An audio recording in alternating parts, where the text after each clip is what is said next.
Chaque jour, le monde abat plus de 6 millions de porcs, soit environ 70 par seconde.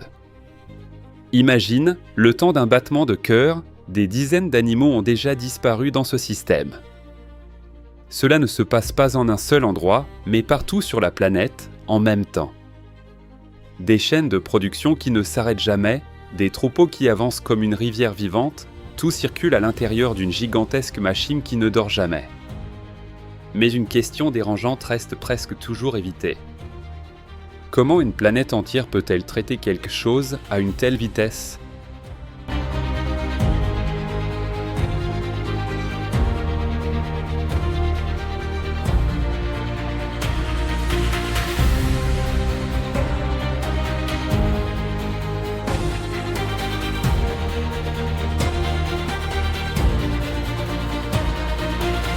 Le chiffre de 6 millions de porcs par jour n'est pas qu'un simple nombre.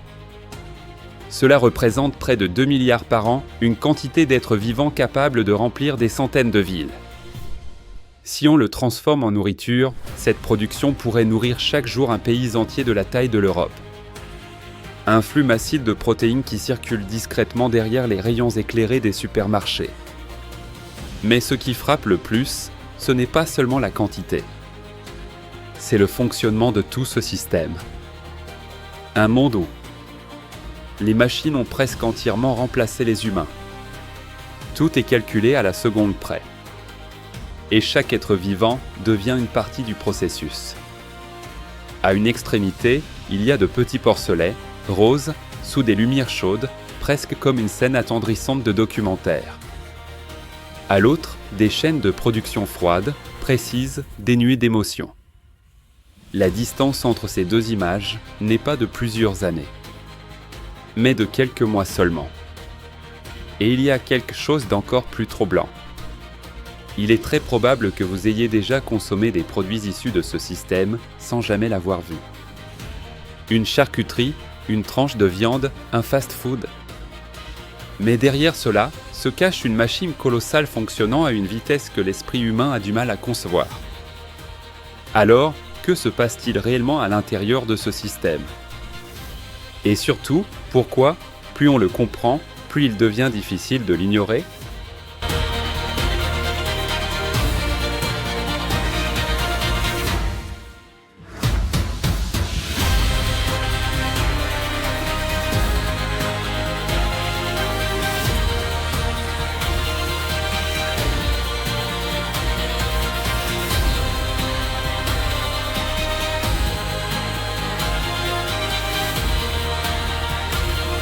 Ces petits porcelets naissent avec un seul objectif. À première vue, tout semble calme. Des porcelets nouveau-nés, à la peau rosée, au corps minuscule cherchant la chaleur, regroupés sous une lumière artificielle qui ne s'éteint jamais. Un système d'éclairage l'aide à allumer 24 heures sur 24, conçu non pas pour reproduire le jour et la nuit, mais pour maximiser leur croissance. Ici, la chaleur ne vient pas de la mer, mais de lampes précisément calibrées. Chaque centimètre de l'espace est pensé pour que le porcelet survive, grandisse vite et ne gaspille aucune énergie. Mais ce n'est pas une ferme traditionnelle. C'est un système.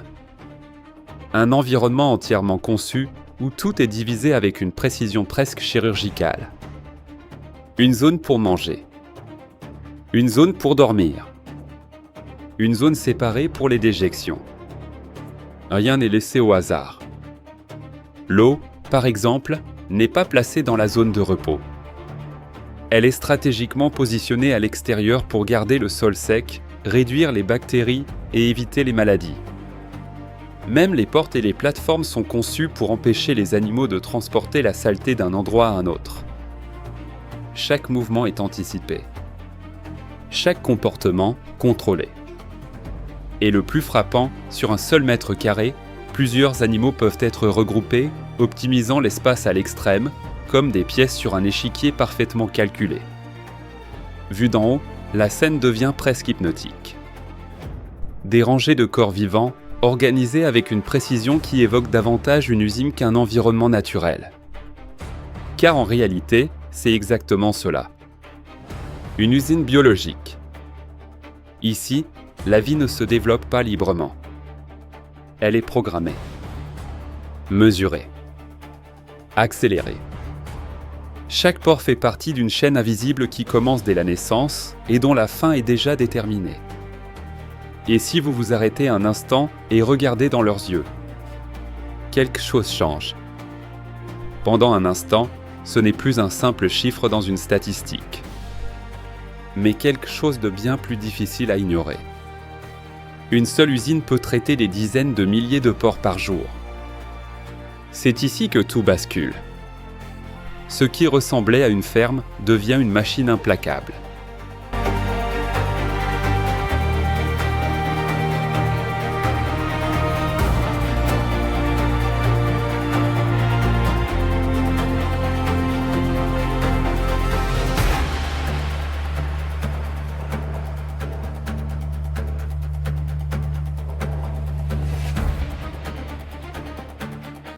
Les portes s'ouvrent et un flux continu commence, où chaque seconde compte.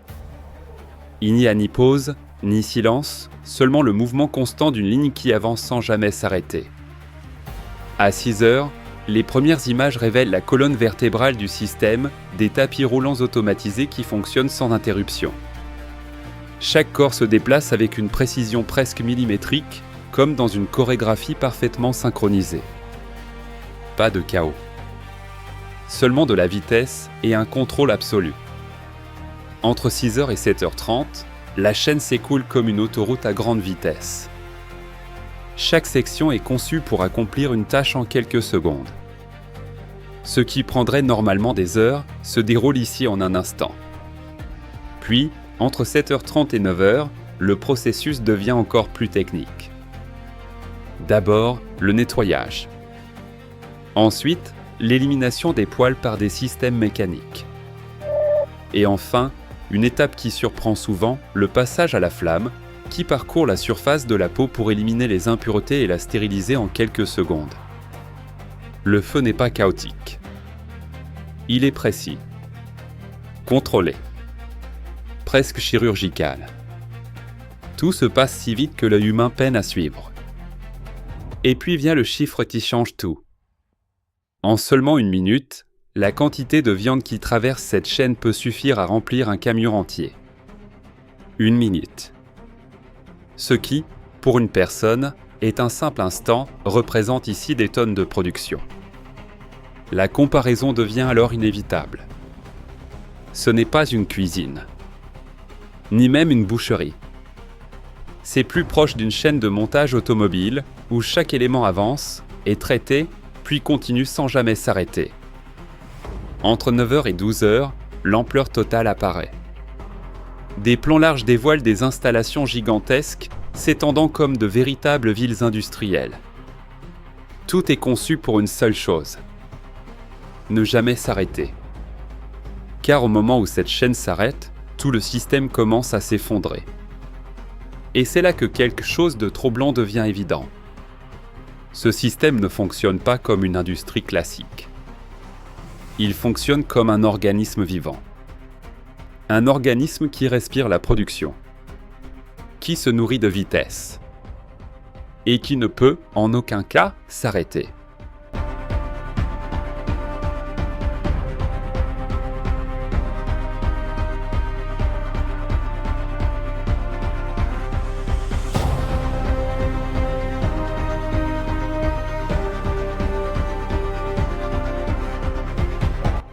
C'est la partie que beaucoup de vidéos choisissent de ne pas montrer. Jusqu'ici, tout semblait être vitesse, technologie et efficacité. Mais c'est ici que le véritable changement se produit. Entre 12h et 13h30, chaque geste devient plus précis que jamais. Une incision longue et maîtrisée parcourt l'abdomen, réalisée avec une exactitude presque millimétrique. Il ne s'agit pas simplement de couper. Il s'agit d'éviter toute erreur. Car une seule atteinte aux organes internes peut contaminer la viande et compromettre des tonnes de production. Ici, la précision n'est pas un choix. C'est une nécessité. Les mains humaines et les machines travaillent ensemble comme une seule entité. Lames affûtées, Gestes répétés des milliers de fois par jour, chaque mouvement est optimisé à l'extrême. Aucune place pour l'improvisation. Seulement répétition et perfection. Puis, entre 13h30 et 15h, commence la phase de tri. Chaque partie du corps a une destination différente. Et aussi une valeur différente. Les cuisses, par exemple, font partie des morceaux les plus prisés, viande maigre, texture tendre, très demandée sur le marché. En quelques secondes, le système sépare, organise et dirige chaque pièce vers son étape suivante. C'est comme si l'animal disparaissait pour laisser place à des produits. Ordonnés. Étiquetés. Prêts à être distribués. Mais c'est entre 15h et 18h que tout bascule, non pas dans la chaîne de production, mais dans l'esprit du spectateur. Car c'est ici que naissent les réactions. Certains regardent ce processus et disent « Impressionnant, la technologie, la précision, l'efficacité ». D'autres, au contraire, ressentent quelque chose de différent. C'est troublant, froid, presque inhumain. Deux façons totalement opposées de voir exactement la même chose. Et peut-être que le plus dérangeant, c'est que les deux sont valables. Car ce que vous voyez n'est pas seulement un processus industriel. C'est le point exact où une vie cesse d'être reconnue comme telle et devient quelque chose de totalement différent. Un produit. Quelque chose qui sera emballé, vendu et consommé sans que l'on pense vraiment à tout ce qui s'est passé avant. Et à cet instant, la question n'est plus de savoir comment fonctionne le système. La question devient: comment choisissez-vous, vous, de le regarder ?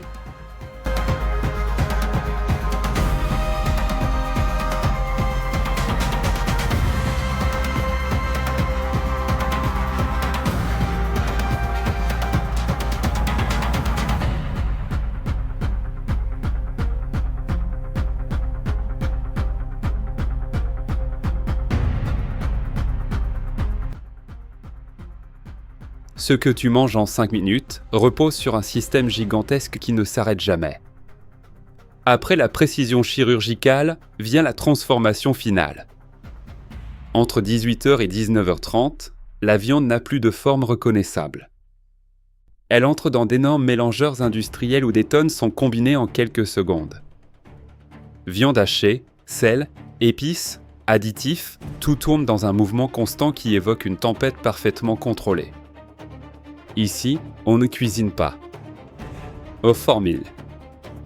Chaque proportion est mesurée avec une précision mathématique pour obtenir toujours le même goût, la même texture, le même produit, encore et encore.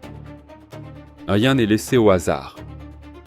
Puis, entre 19h30 et 21h, le mélange avance vers l'une des phases les plus fascinantes du processus. Les machines commencent à donner forme.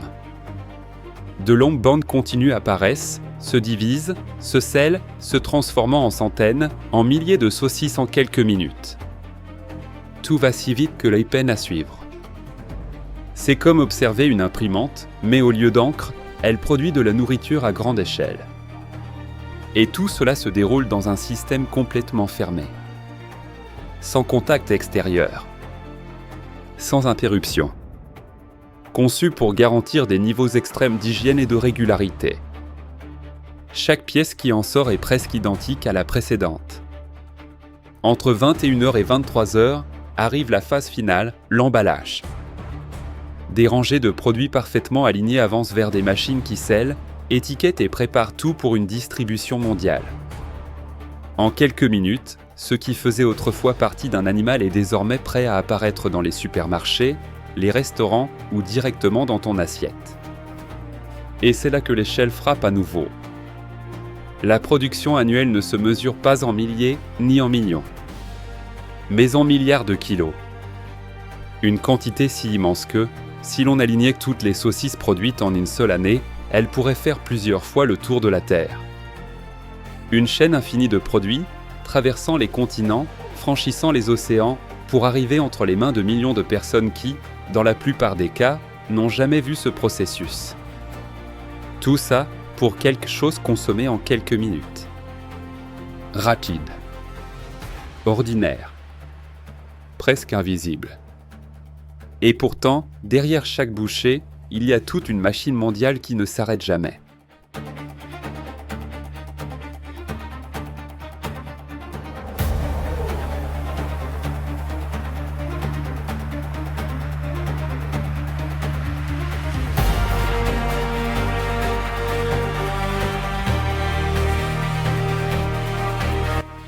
Le problème, ce n'est pas la viande, c'est l'échelle.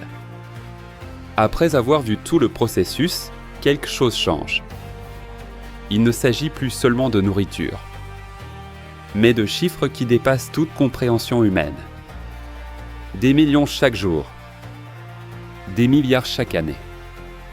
Entre 23h et 24h30, les réactions se divisent.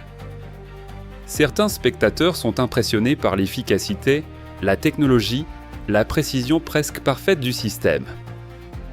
Mais d'autres ressentent tout autre chose. Un malaise, du doute, parfois même du rejet. Car lorsqu'on voit l'ampleur réelle, il devient impossible de ne pas se demander ce qui se cache derrière. Entre 24h30 et 26h00 apparaît la contradiction la plus profonde.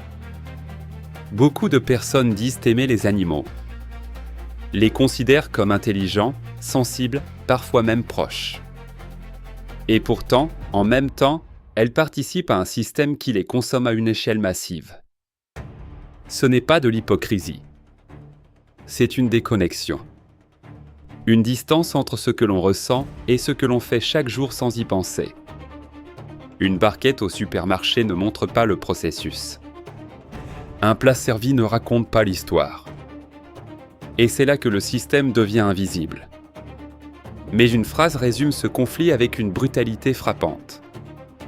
Nous ne tuons pas, nous déléguons au système le soin de le faire à notre place. Entre 26h00 et 27h00, cette idée reste suspendue. Car dans ce modèle, personne ne se sent directement responsable, mais tout le monde en fait partie. Le consommateur, l'industrie, toute la chaîne. Et plus tout devient automatisé, plus il est facile d'oublier ce qui se passe réellement. C'est pour cela que ce sujet dérange autant. Non pas parce qu'il est inconnu, mais parce qu'au fond, tout le monde le savait déjà.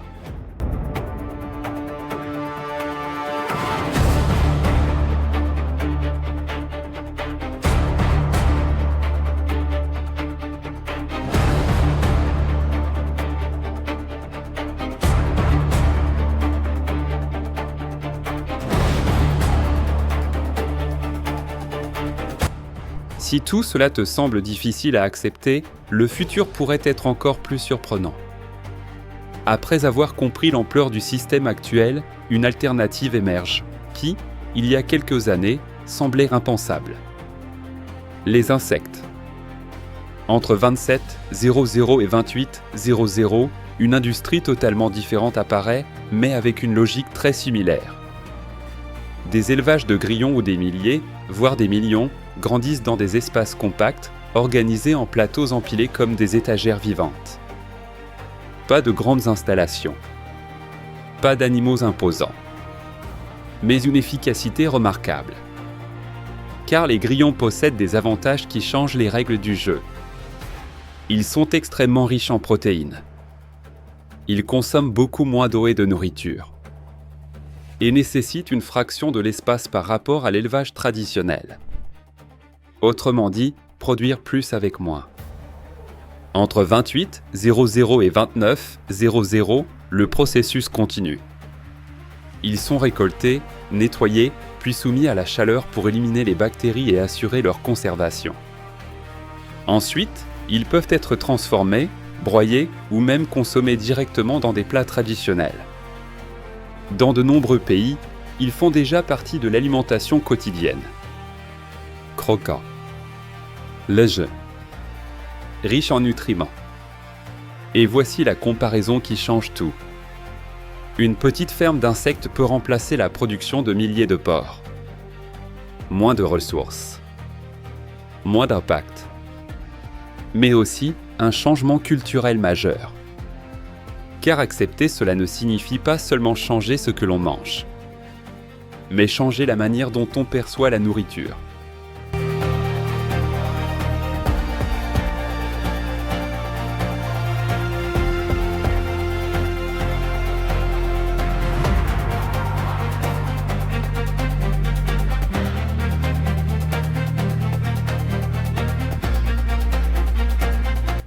Au final, tout revient au même point.